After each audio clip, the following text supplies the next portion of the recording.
इस वीडियो में हम HDFC लाइफ के term insurance plan click to protect super और क्लिक टू प्रोटेक्ट लाइफ के बारे में डिस्कस करने वाले हैं। एक अच्छे इंश्योरेंस प्लान को बनाने के लिए हमें किन किन राइडर्स और एड ऑन की ज़रूरत पड़ती है, किन को ऐड करना है, किन को छोड़ देना है, कौन से राइडर्स एक्चुअली आपकी हेल्प करेंगे और कौन से राइडर्स अगर नहीं भी ऐड किए तो कोई नुकसान नहीं होने वाला है। एक अच्छी पॉलिसी कैसे बनेगी ऑनलाइन डेमो दे के बताऊँगा HDFC लाइफ पर। साथ ही इसका कंपैरिजन भी करेंगे जो नंबर 1 देश का दूसरा टर्म इंश्योरेंस प्लान है मैक्स लाइफ के साथ। मतलब एक तरफ है HDFC life protect super plan और दूसरी तरफ रहेगा मैक्स लाइफ इंश्योरेंस का टर्म प्लान, और दोनों के बीच में होगा कंपैरिजन प्रीमियम के बेस पर और साथ ही इनके फीचर्स के बेस पर। दोनों में से कौन सा बेस्ट है वो बताएंगे और इसके डेमो से डिसाइड करेंगे कि कौन सा एक्चुअली लेना है। लेकिन आगे बढ़ने से पहले एक छोटी सी जानकारी जो जनहित में है जारी। तो 2 काम आपको ज़रूर करने हैं। पहला ये कि अपनी इंश्योरेंस पॉलिसी को डीपली पढ़ना है, अंडरस्टैंड करना है कि क्या इसमें कवर होता है और क्या इसमें नहीं कवर होता है, और दूसरा एक लीगल रिप्रेजेंटेटिव पहले से ही डिसाइड कर लेना है, चाहे तो वो कोई एडवोकेट हो, आपका फ्रेंड हो या कोई भी एजुकेटेड पर्सन जो आपके जाने के बाद आपके लिए लड़ सके इंश्योरेंस कंपनी से क्लेम लेने के लिए। तो चलिए आगे बढ़ते हैं हमारे click to protect super plan की तरफ। देखते हैं इसके क्या क्या फीचर्स हैं और फिर बनाएंगे ऑनलाइन कोटेशन। तो देखो मैंने ये खोल लिया है HDFC life click to protect super का वाउचर, जहाँ पर हमें मिलेगी इसकी बेसिक डिटेल्स। तो देखो ये प्लान ना 3 वेरिएंट्स में अवेलेबल है। पहला है लाइफ, दूसरा है लाइफ प्लस और तीसरा है लाइफ गोल। अब तीनों के ना अलग अलग बेनिफिट्स हैं, थोड़े मोड़े, ज़्यादा नहीं चेंजेस। तो देखो सबसे पहले जो लाइफ है ना, इसमें प्रीमियम अमाउंट थोड़ा सा कम रहता है और बेसिकली ये डेथ कवर करता है, और इसके साथ साथ जो बाकी दूसरे राइडर्स हम ऐड करेंगे वो है ना। अब इसके बाद आता है under this option the life assured cover for death benefit, और इसके साथ ना एक चीज़ और मिलती है, वो होता है accidental death benefit additional amount के साथ। ठीक है। अब ये तीसरा जो लाइफ गोल है ना, इसमें एक आपको ना ऑप्शन मिलता है कि लाइफ की हर स्टेज पर यानी कि लेवल पीरियड पर आप अपना प्रोटेक्शन का अमाउंट ना बढ़ा भी सकते हैं और उसे रिड्यूस भी कर सकते हैं। एक लाइफ की स्टेज के बाद, जैसे बच्चे होने के बाद, वाइफ आने के बाद, आप एक स्टेज पर 25%, 50% या जो भी परसेंटेज के साथ बढ़ाते रहे। जैसे आपकी लाइफ का एक टर्म पीरियड पर्टिकुलरली पूरा होते जा रहा है, 20 साल, 25 साल, अब बचे हुए लास्ट के 5 साल। तो जैसे जैसे आप ना टाइम पीरियड कवर कर रहे हो, वैसे वैसे आप अपने जो सम एश्योर्ड अमाउंट है उसको कम करते जाते हो, जिससे कि ना प्रीमियम का अमाउंट भी कम होता चला जाता है। तो ये थे प्लान, आपने देखे तीनों ऑप्शन। फटाफट से मैंने इसके ना की फीचर्स को खोल लिया है और ये ना क्या करता है, एक provides comprehensive financial protection to your family. Obviously जब आप इंश्योर्ड हो तो आपकी फैमिली का प्रोटेक्शन तो हो ही जाएगा। Option to choose a cover with fits your need from 3 plan options. तो मतलब यानी कि तुम ना कोई 3 ऑप्शन उन्होंने दे रखे हैं, गोल वाला, लाइफ वाला और लाइफ प्लस वाला, तो उसके अकॉर्डिंगली तुम चूज़ कर सकते हो। Get back all the premium paid, survival till maturity and return of premium. तो देखो यहाँ पर ना एक ऑप्शन आपको और मिलता है कि आप जो प्रीमियम दे रहे हो ना, अगर उसमें आप ये चूज़ कर लो कि मेच्योरिटी के टाइम पर आपने जो टोटल प्रीमियम दिया था मेच्योरिटी पीरियड के बाद वो सारा का सारा वापस आ जाए, तो हाँ उस ऑप्शन को भी चूज़ कर सकते हो। बट मुझे नहीं लगता उस ऑप्शन का कोई बेनिफिट है, क्योंकि जब तुम सिर्फ सिंपल टर्म लाइफ इंश्योरेंस के लिए पेमेंट करोगे तो वो 1700 रुपये होगा, और जब तुम प्रीमियम रिटर्न वाले के लिए पेमेंट करोगे तो वो प्रीमियम लगभग 3000 के आसपास होगा। मतलब 1500, 2000 यानी 50% प्रीमियम अराउंड आपको एक्स्ट्रा भी देना पड़ेगा। उतना पैसा अगर आप कहीं म्यूचुअल फंड या किसी FD वगैरह में निवेश करोगे ना, तो तुम्हें ठीक ठाक सा रिटर्न मिल जाएगा और तुम्हारा पैसा वैसे ही वापस आ जाएगा। ठीक है। Additional amount payable in case of accidental death during the policy term. तो देखो ये वाला जो ऑप्शन अवेलेबल है ना, वो लाइफ प्लस ऑप्शन में अवेलेबल है। जब आप इसको चूज़ करते हो तो आप एक्स्ट्रा अमाउंट ऐड ऑन कर सकते हो या डबल अमाउंट सीधे कर सकते हो। एक्सीडेंटल डेथ के केस में आपको एडिशनल पैसा मिल जाता है। Provides acceleration to death benefit, यानी कि ना इसमें एक ऑप्शन, जैसे कि मैंने बताया कि लाइफ गोल वाला ऑप्शन होता है, तो जैसे जैसे आपके गोल्स लाइफ के बढ़ते हैं और रिड्यूस होते हैं, दोनों ही केसेस में आप चाहो तो प्रीमियम को एस्केलरेट करके सम एश्योर्ड को इंक्रीज कर सकते हो और ऐसे ही सम एश्योर्ड को डिक्रीज करके प्रीमियम को रिड्यूस भी कर सकते हो, और ये अवेलेबल होता है लाइफ गोल में, है ना। और on diagnosis of specific terminal illness it till the age, और ये कवर भी करता है आपके जो टर्मिनल इलनेस को 60 एज तक, है ना। Option to choose increase death benefit up to 200 under the life option. तो जो लाइफ ऑप्शन है ना, उसमें क्या होता है कि आप ना जो अपने जो सम एश्योर्ड है डेथ बेनिफिट है उसको डबल तक लेके जा सकते हो। मतलब 100 यानी कि आपने 1 करोड़ चूज़ किया, फिर अगले नेक्स्ट ईयर से वो जो आपका जो सम एश्योर्ड है ना वो हर साल 5% के अकॉर्डिंगली बढ़ता जाता है और वो इन द एंड 200 तक जा सकता है, मतलब मैक्सिमम डबल तक हो सकता है। Option 2, vary your death benefit according to your need under your life goal option. तो जैसा मैंने बताया कि लाइफ गोल ऑप्शन में आप अपने प्रीमियम को इंक्रीज और यानी कि सम एश्योर्ड को इंक्रीज और सम एश्योर्ड को डिक्रीज करके प्रीमियम को डिक्रीज भी कर सकते हो। Waiver of premium on diagnosis of critical illness. तो देखो अगर तुम ना जब इंश्योरेंस यानी टर्म इंश्योरेंस लोगे ना तब इसमें क्रिटिकल राइडर का एक ऑप्शन आता है। तो अगर तुम वो क्रिटिकल राइडर ऑप्शन ऐड करते हो तो तुमको ना जो आगे की फ्यूचर की जो प्रीमियम होते हैं उनसे वेवर मिल सकता है in case of critical illness. अब क्रिटिकल इलनेस की ना 60 इलनेसेस की लिस्ट है, वो मैं तुम्हें आगे बताऊंगा और उसमें ना काफ़ी कुछ चीज़ें ऐसी हैं जो कि ना एक्सक्लूडेड हैं और मुझे नहीं लगता कि कंपनी को ना वो चीज़ें एक्सक्लूड करनी चाहिए थी। चलो मैं डिटेल में आगे बताता हूँ। Waiver of premium on total premium disability. अच्छा, अब डिसेबिलिटी का भी एक इसमें क्लाउज है। अगर आप कुछ 85 to 200 रुपीज़ के आसपास अगर एडिशनल पे करते हो, एक और राइडर लेते हो जिसे वो डिसेबिलिटी राइडर कहते हैं, तो परमानेंट डिसेबिलिटी या पार्शियल डिसेबिलिटी के केस में एक जो अमाउंट फिक्स किया गया है ना वो प्रीमियम के साथ वेव ऑफ भी हो जाएगा और कुछ एडिशनल पैसा भी मिलेगा अगर राइडर ऐड करते हो तो। Option 2, choose additional cover for spouse. तो देखो अगर आप चाहते हो कि आपने जो सम एश्योर्ड लिया उसको इंक्रीज़ करना है और अपनी वाइफ को भी इसमें इंक्लूड करना है तो वो भी पॉसिबिलिटी इसमें ऑप्शन में अवेलेबल है।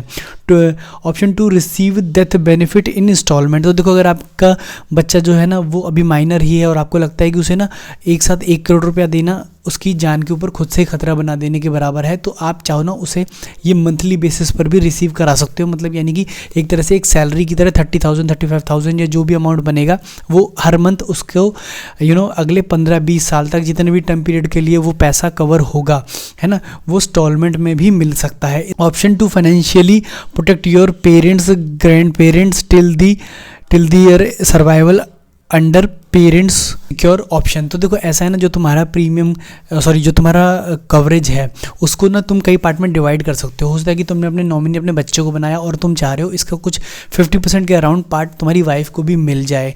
तो इन सच केस तुम उसमें ना नॉमिनेशन में कई चीज़ें भर सकते हो, यानी अपने ग्रैंड पेरेंट्स का, अपने पेरेंट्स का, अपनी स्पाउस का, बच्चे के अलावा और भी मल्टीपल नॉमिनीज ऐड कर सकते हो जिनको कि वो पैसा टूट के मिल जाएगा, यानी कि वो पैसा बट के मिल जाएगा। तो इसके लिए ना कोई अलग से चार्जेस भी इसमें नहीं देना पड़ता है। तो अब देखो मैं ना एक चीज़ की तुम्हारा फोकस कराना चाहूँगा कि ना इंश्योरेंस किन चीज़ों को कवर नहीं करता है या राइडर्स किन चीज़ों को कवर नहीं करता है। बिकॉज क्लिक टू प्रोटेक्ट जो पॉलिसी है वो तुमको इंटरनेट पे हर दूसरा यूट्यूबर बताता हुआ मिल जाएगा, लेकिन डिसेबिलिटीज़ और अनकवर्ड थिंग्स तुम्हें कोई नहीं बताएगा, जिस पे फोकस करना काफ़ी ज़रूरी मुझे तो लगता है।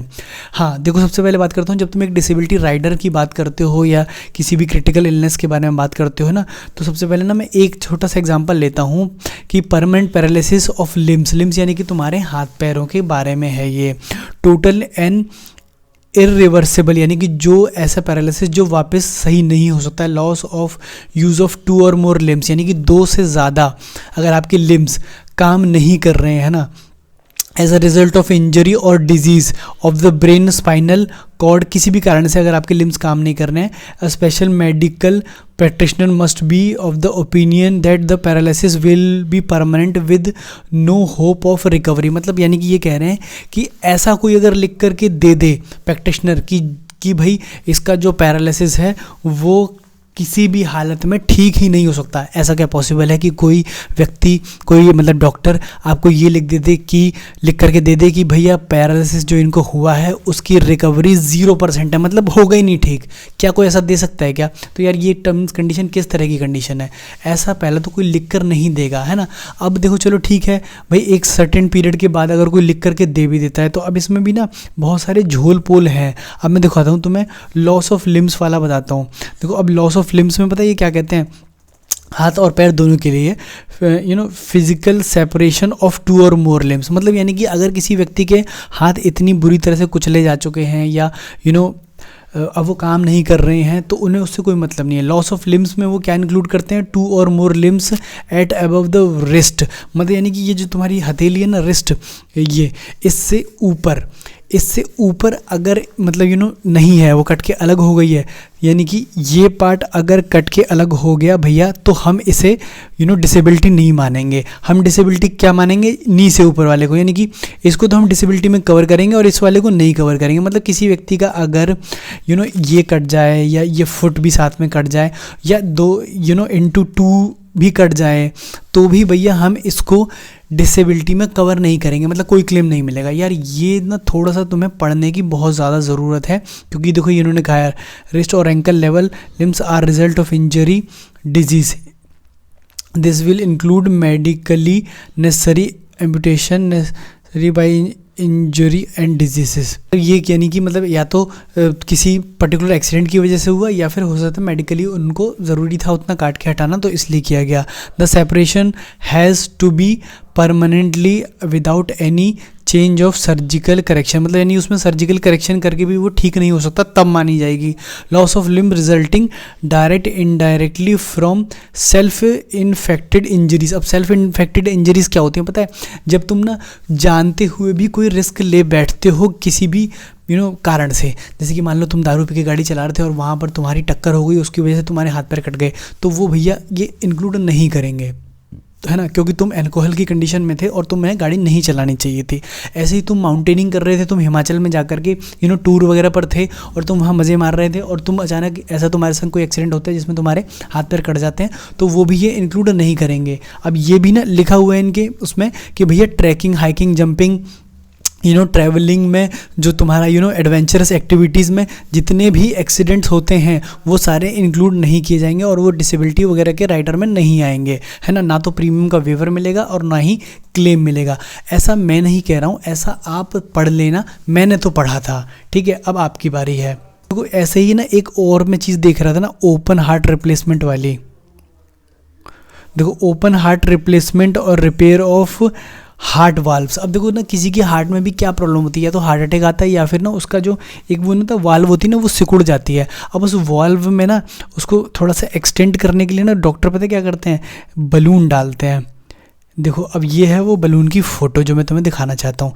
ये वो बलून है, या कुछ लोग इसको स्टंट भी कहते हैं, स्टंट एग्जैक्टली मुझे पता नहीं यार, बट ये बलून तो है ना।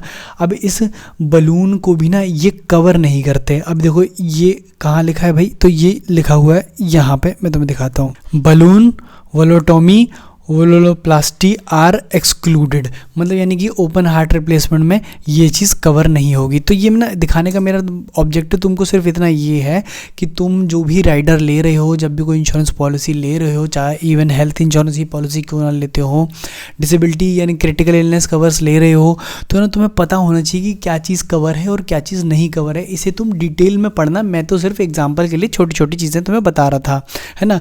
Excluded for accidental death benefits, तो ना ये भी तुम ना आराम से डिटेल में पढ़ना कि कौन कौन सी चीज़ें कवर नहीं होती है ना। तो फटाफट से ना अब हम एक इंश्योरेंस का पैकेज बनाते हैं क्लिक टू प्रोटेक्ट वाला, और आपको दिखाते हैं बना करके बेसिकली कि ये कैसे बनेगा। अच्छा अब एक बार मैं आपको बता दूं कि बेसिकली टर्म इंश्योरेंस, फिर जब मैंने कह दिया सब इतना साहब एक्सक्लूडेड है, तो फिर इंक्लूडेड क्या है। तो बेसिकली टर्म इंश्योरेंस जो कवर करता है ना वो डेथ का टर्म पीरियड कवर करता है, यानी कि कोई भी व्यक्ति जो एक पर्टिकुलर टर्म पीरियड के लिए, यानी कि 60 साल 70 साल 80 साल यानी कि मैक्सिमम 85 ईयर्स तक कोई एक टर्म प्लान चूज़ करता है और एक सम एश्योर्ड डिसाइड करता है, यानी 1 करोड़ 2 करोड़ 4 करोड़ 5 करोड़, वो अमाउंट उसकी डेथ पर उसके परिजनों को, यानी कि उसके नॉमिनी को, उसकी फैमिली को मिल जाएगा।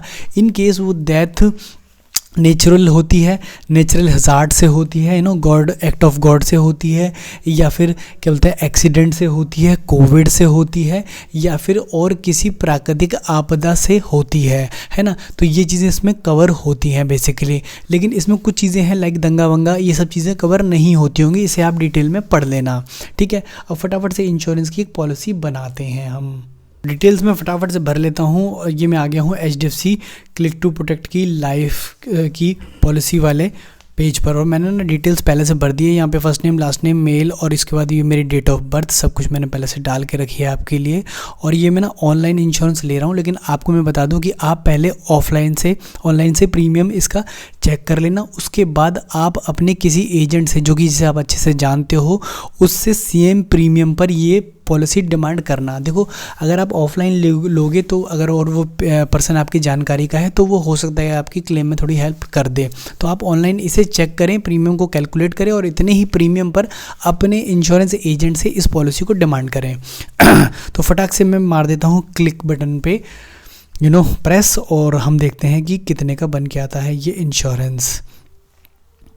तो देखो यहाँ पे कुछ बेसिक क्वेश्चन है, जैसे कि क्या मैं HDFC का एग्जिस्टिंग कस्टमर हूँ, नहीं। क्या कोई एम्प्लॉय हूँ, नहीं।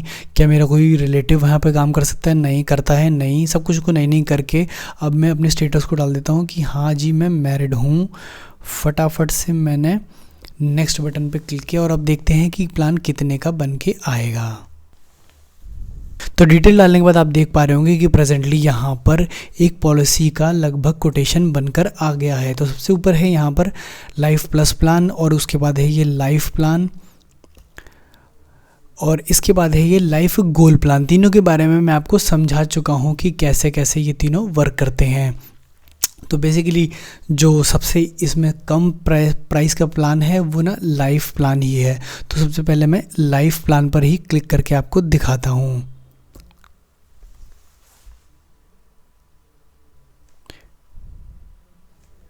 तो लाइफ प्लान में ना यहाँ पर इन्होंने कुछ डिसेबिलिटी के राइडर्स दे रखे हैं, वो मैं बारी बारी ऐड करूँगा। तो इस समय आपको जो नीचे प्रीमियम दिख रहा होगा वो लगभग 2,936 रुपये का है।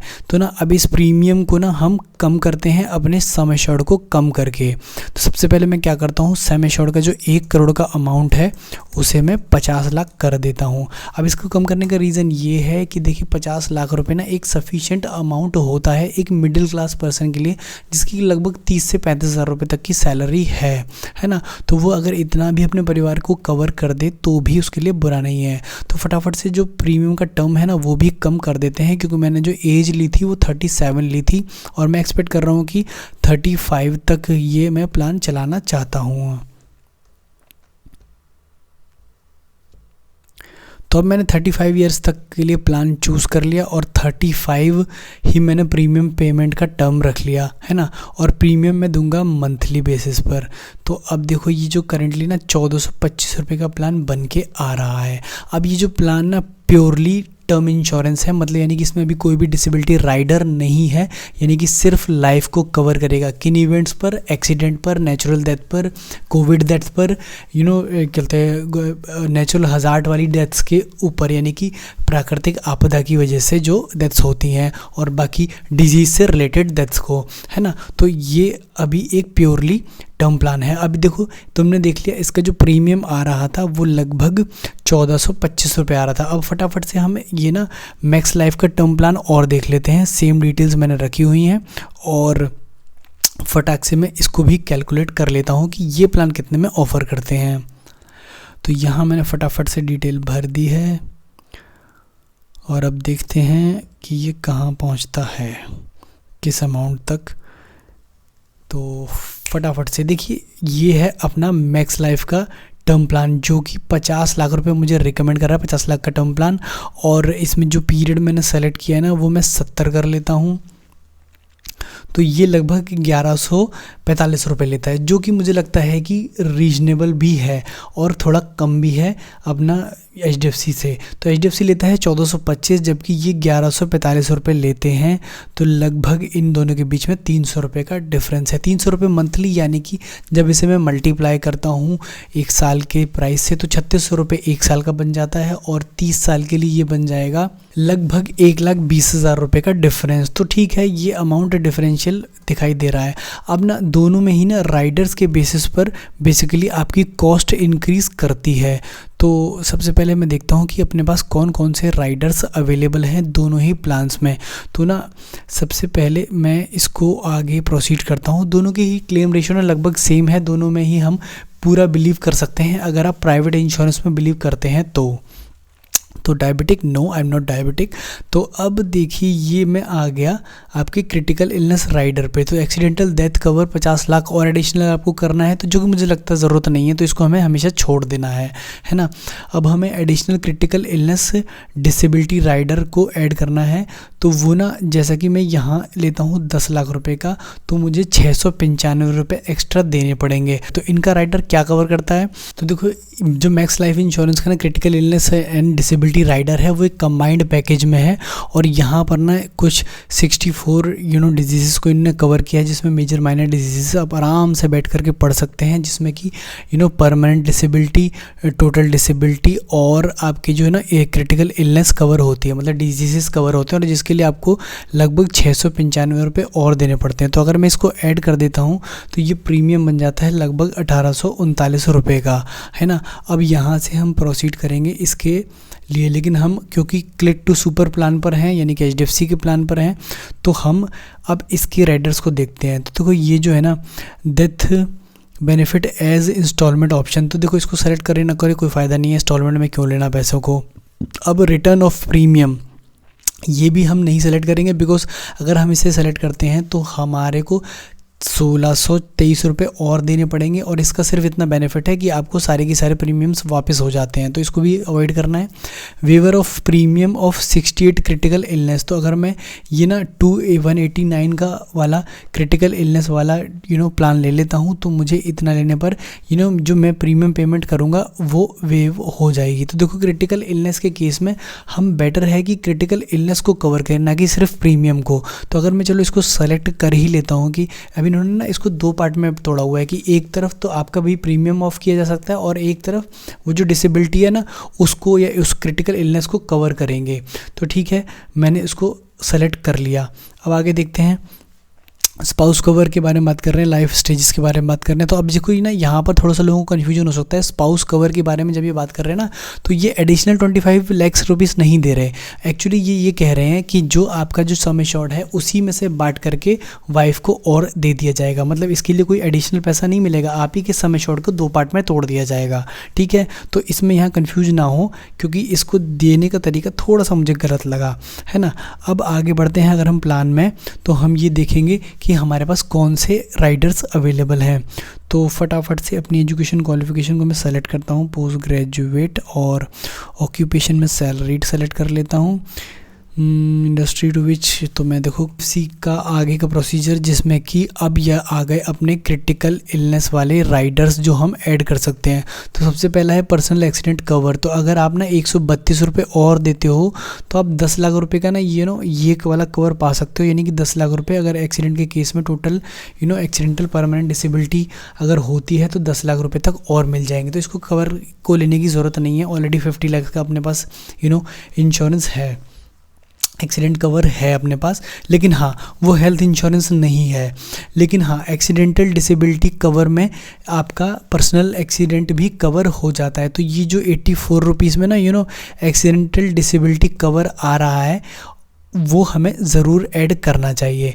तो देखो ये जो है इसमें ना क्या है कि 30 लाख रुपए का जो अपना कवर इन्होंने दिखाया है, इसका ना 1% यानी कि लगभग 30,000 ये मंथली अगले 10 साल तक पे करेंगे, सिर्फ 84 रुपीज़ का, अगर ये critical illness rider cover accidental disability cover हमने ले लिया। तो अब इसमें क्या क्या बेसिकली कवर होता है, तो देखो ना अभी इसमें क्या है, फिजिकल इम्पेयरमेंट, यानी कि जैसे ना आप टूट फूट जाते हो तो उसमें क्या है, यूज़ ऑफ टू लिम्स, है ना, the site of both I, to limbs, है ना। जो ये डिसेबिलिटीज़ को यहाँ ना डिफ़ाइन किया है कि पार्शियल डिसेबिलिटी या फुल्ली डिसेबिलिटी कितनी होती है, तो ये पैसा मिलेगा। Disability as a result of injury, accident and thereby render totally incapable of being engage in any work. तो अगर मतलब बिल्कुल कम्प्लीटली बेड पे पड़ गया आदमी तो इससे पैसा मिल जाएगा। तो 84 रुपीज़ का है, बुरा नहीं है, इसे ऐड कर सकते हैं।